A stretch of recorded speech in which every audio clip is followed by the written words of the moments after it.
Okay, here's an old Sikorsky helicopter over here by Lions Park on Highway 18 in Apple Valley.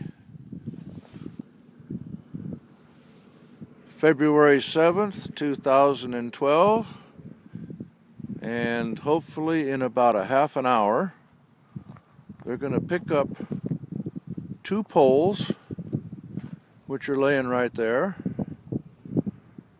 and they're going to place them up on the side of the mountain,